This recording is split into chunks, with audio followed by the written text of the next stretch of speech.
অন্যের উপকার করা, কারোর ভালো করা, কাউকে সাহায্য করা, সেবা করা, দান করা, সুখে দুঃখে কারোর সাথে থাকা, এ হলো আমাদের জীবনের সবথেকে বড় কর্তব্য। এটাই আসল কর্তব্য। কিন্তু এটা কি সত্যি? না।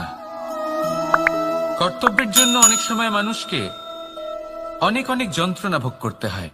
এমন কিছু কর্তব্য থাকে যা পালনের জন্য মানুষকে এমন কিছু পথ দিয়ে যেতে হয় যেখানে কাঁটা আছে, দুঃখ আছে, যন্ত্রণা আছে, বিপদ আছে।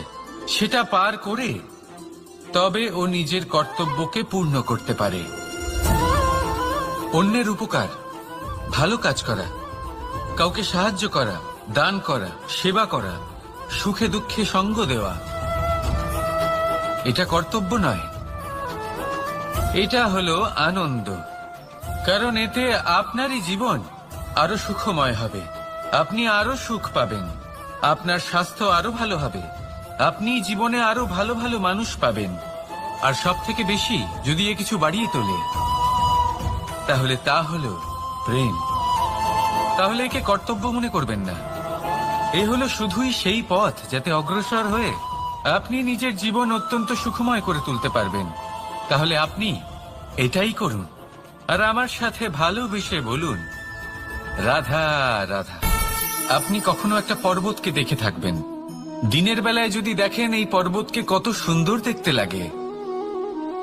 এত বিশাল, এত সুন্দর প্রকৃতির এই দৃশ্য দেখে মনে শুভ চিন্তার উদ্ভব হয়। এবার সেই পর্বতকেই আপনি অন্ধকারে দেখুন, ততটাই ভয়াবহ মনে হয়। এবার এটাই হয় মানুষের সাথেও, আর এটাই হয় অন্য কোনো স্থানের সাথেও। এবার এর কারণ কি? তাহলে কি মানুষের রূপ, তার ব্যক্তিত্বের কোনো মাহাত্ম্য নেই?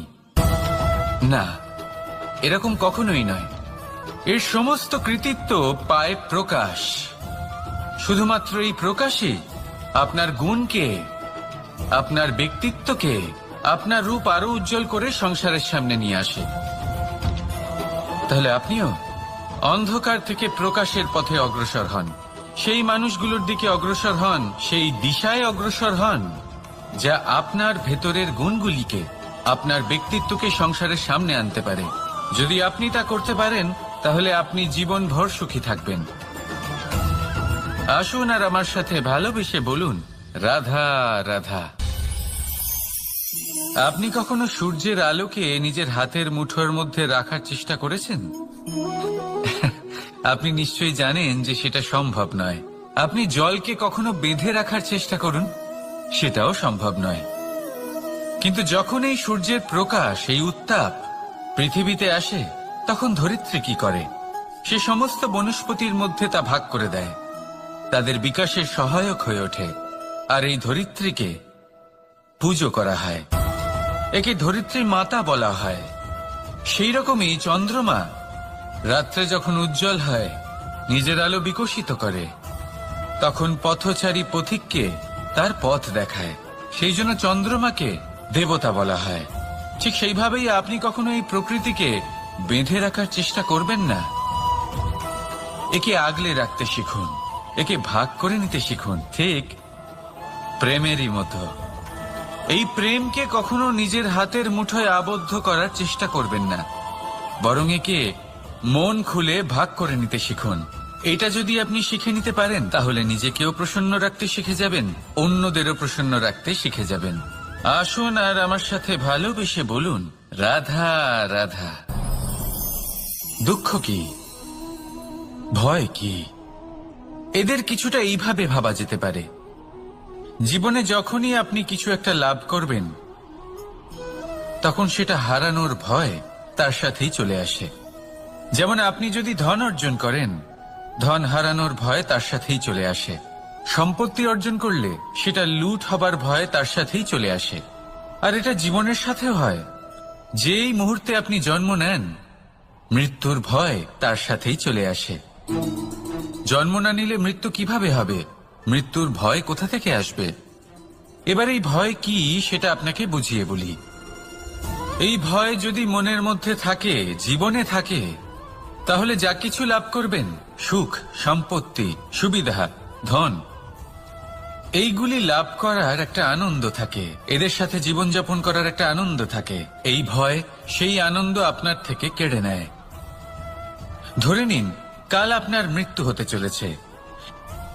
এবার কালকের মৃত্যুর ভয় আজই মনে পুষে রাখলে তাহলে এই ভয় আজকের সুখ, আজকের শান্তি আপনার থেকে কেড়ে নেবে। ভয় এটাই করে। সেই জন্য মনে রাখবেন, ভয়ের সঙ্গ আপনি ত্যাগ করে দিলে জীবন যাপনের যে সুখ তা চিরকাল আপনার সাথে থাকবে। আসুন আর আমার সাথে ভালোবেসে বলুন, রাধা রাধা। আপনি কখনো কোনো পর্বতে চড়েছেন? কথায় আছে, যখন আমরা পর্বত আরোহণ করি, ওপরে ওঠার সময় দুর্ঘটনার সম্ভাবনা কিছুটা কমে যায়। সেখানেই যখন পর্বত থেকে নিচে নামি, তখন দুর্ঘটনার সম্ভাবনা অত্যন্ত বৃদ্ধি পায়। অর্থাৎ নামার সময় আমাদের আরো ভারসাম্য বজায় রাখতে হয়, আরো সাবধানে থাকতে হয়, অর্থাৎ বিবেককে জাগিয়ে রাখতে হয়। এবার জীবনেও সাফল্যের পর্বত আরোহণের সাথে এটাই হয়। যখন আমরা সাফল্যের পর্বত আরোহণ করতে থাকি, তখন এমনি আমাদের লক্ষ্য আমাদের গন্তব্যের দিকে থাকে। আমরা নিরন্তর পরিশ্রম করি, চেষ্টা করতে থাকি, আমাদের মধ্যে সেই উৎসাহ থাকে, সেই সাহস থাকে। কিন্তু একটা কথা সত্যি, সমস্ত আরোহণের পরে অবরোহণ থাকে। আর এই অবরোহণই থাকে যেখানে বেশিরভাগ মানুষ নিজের ভারসাম্য বজায় রাখতে পারেন না, আর সেখানেই ভেঙে পড়েন।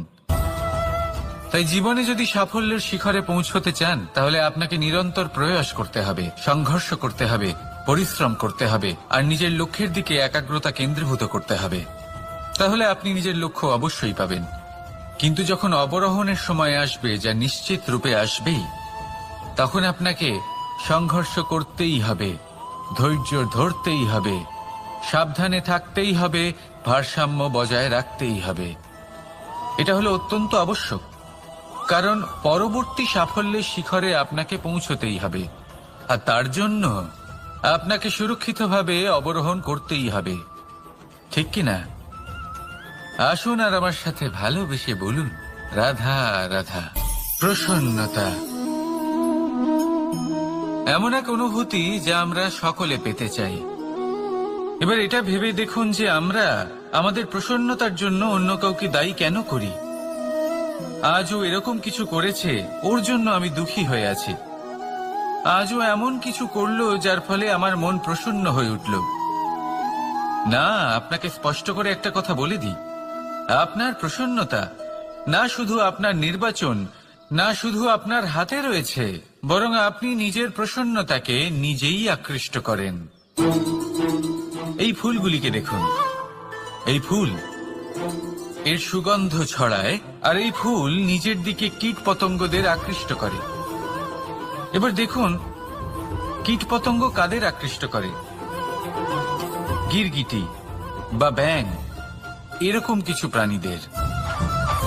এবার এই যে ফুল, কীট পতঙ্গের জন্য এই যে ফুল, তার বিকাশ হয়, এ আরো প্রস্ফুটিত হয়, ওর বংশ আরো বৃদ্ধি পায়। তাই এর তাৎপর্য হলো সহজ, ফুল উচিত ব্যক্তিকে নিজের দিকে আকৃষ্ট করে। এবার কীট পতঙ্গের কথা বললে তারা কাদের আকৃষ্ট করে?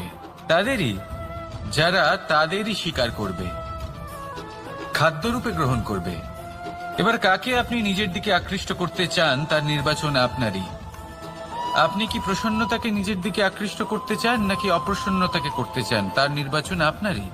আপনি জীবনে যা কিছু পাবেন, সুখ, দুঃখ, আশা, নিরাশা, প্রসন্নতা, অপ্রসন্নতা, সবই হলো আপনারই নির্বাচনের পরিণাম। তাহলে সঠিক নির্বাচন করুন, আর আমার সাথে ভালোবেসে বলুন, রাধা রাধা। ঘূর্ণিঝড়, যখন এই ঘূর্ণিঝড় আসে, তখন প্রচন্ড বেগে হাওয়া বয়ে চলে। সেই সময় এমন কিছু বৃক্ষ আছে যা কঠিন হয়ে দৃঢ় হয়ে দাঁড়িয়ে থাকে।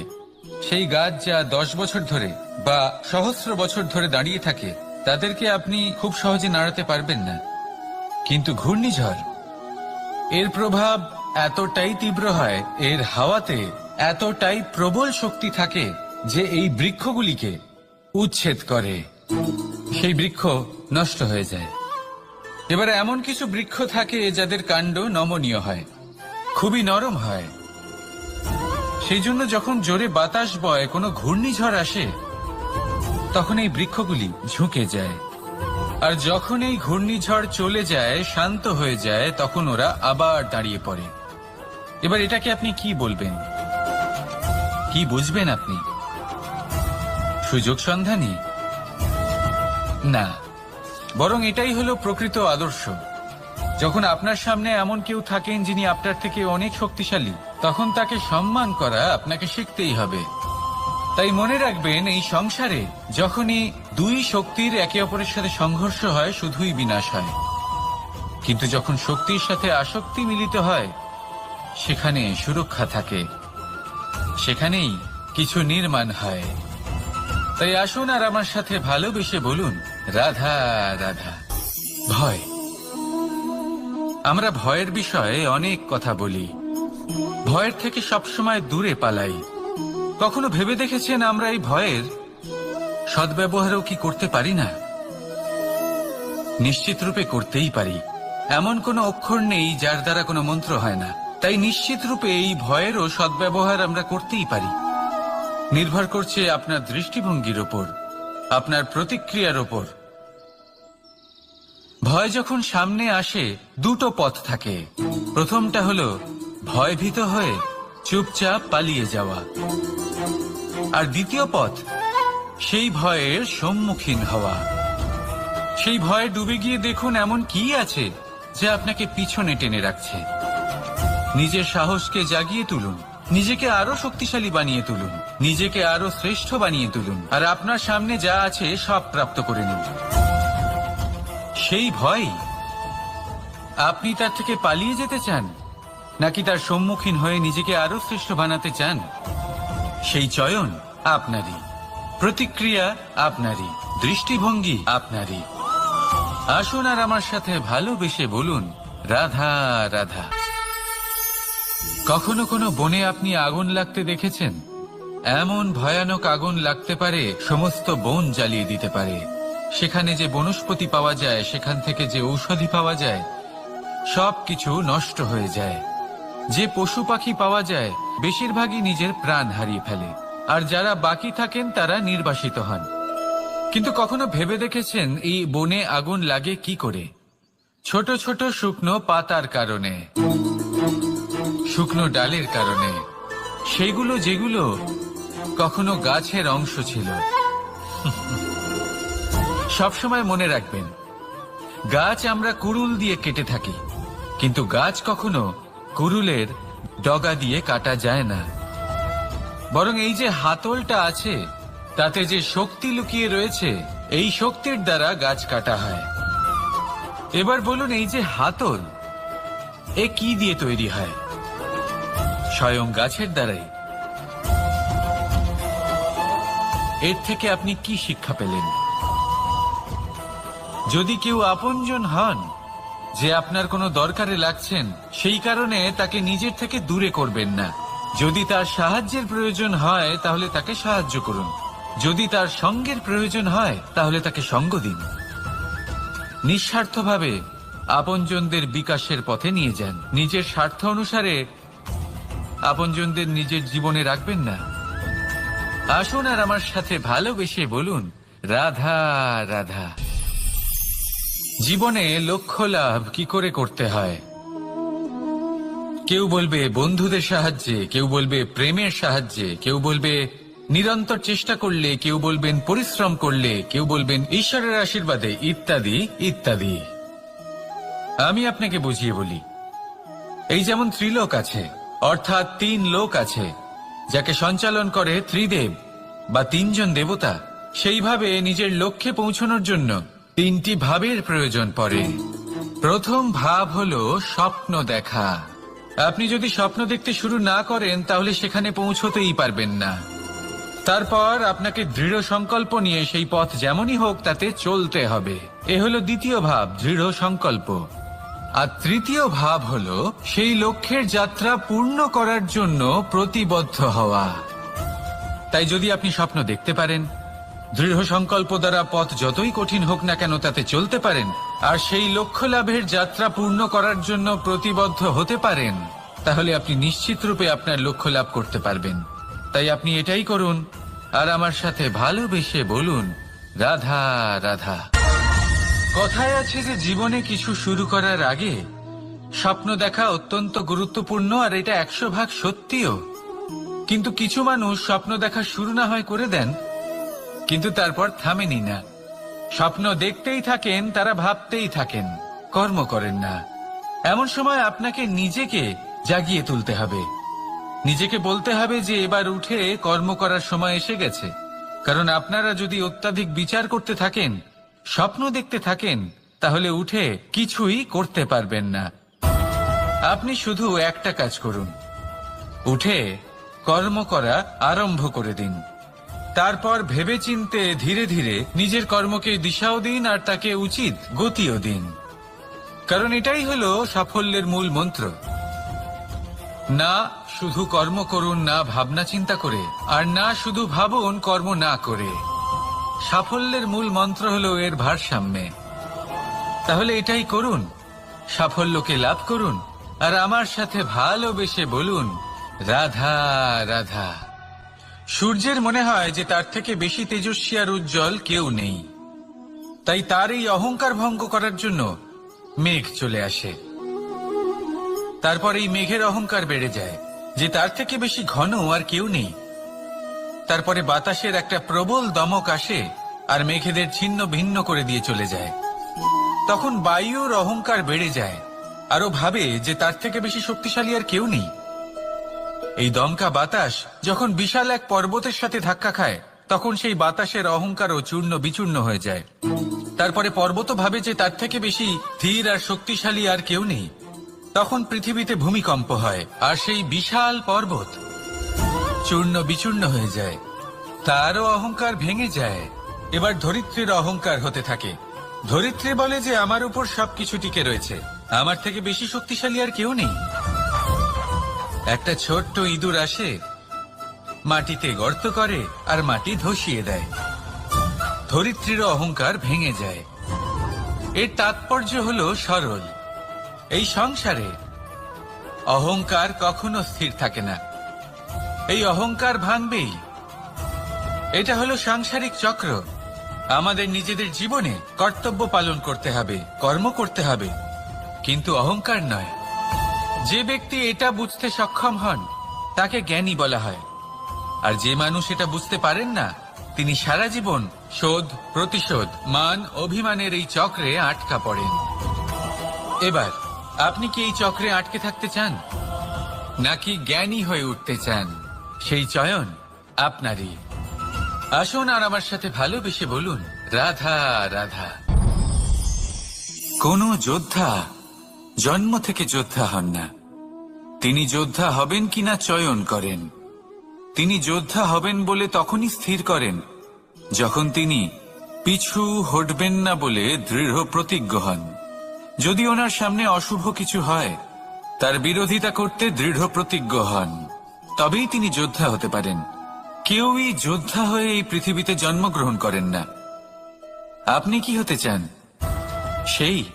সেই দর্শক হতে চান যারা যুদ্ধভূমিতে বসে থেকে অন্য কারোর জয়ে উচ্ছ্বাস প্রকাশ করেন, নাকি সেই যোদ্ধা হতে চান যিনি নিজের শৌর্য দিয়ে বীরত্ব দিয়ে পরাক্রম প্রদর্শন করেন এবং যার প্রশংসা যুগ যুগ ধরে হয়ে চলে? সিদ্ধান্ত আপনারই। আসুন আর আমার সাথে ভালোবেসে বলুন রাধা রাধা। সাফল্য খুব সহজ এক শব্দ। এটা হলো সেই সব শব্দের মধ্যে অন্যতম যা মানুষ একটু বুঝলেই ভাবেন সব বুঝে ফেলেছি, আর যেই উনি বুঝতে পারেন সাফল্য কি, আজীবন সেই সাফল্যের পেছনেই ছুটতে থাকেন। এই সাফল্য হলো একটা খেলার মতো, যাতে মানুষ নিজের সমস্ত জীবন বাজি লাগিয়ে দেন। আর প্রত্যেক খেলার মতোই এরও কিছু নিয়ম রয়েছে। আর প্রাথমিক নিয়ম হলো এই সাফল্য লাভ করার জন্য সাফল্য লাভ করার স্বপ্ন আপনাকে অবশ্যই দেখতে হবে আগে। হ্যাঁ, কিন্তু শুধুমাত্র স্বপ্ন দেখলেই কিছুই হবে না। স্বপ্ন দেখুন, তারপরে আপনার নিজের নিদ্রাকে ভঙ্গ করতে হবে, দিনরাত পরিশ্রম করতে হবে, দিনরাত চেষ্টা করতে হবে, তবেই এই সাফল্য আপনার কাছে আসবে আর আপনার পদানত হবে। তাহলে স্বপ্ন দেখুন আর পরিশ্রম করে তাকে সার্থক করুন। যদি এটা করেন তবেই সাফল্য সহজেই আপনার কাছে আসবে। আর তখন মন প্রসন্ন হয়ে বলবে, রাধা রাধা।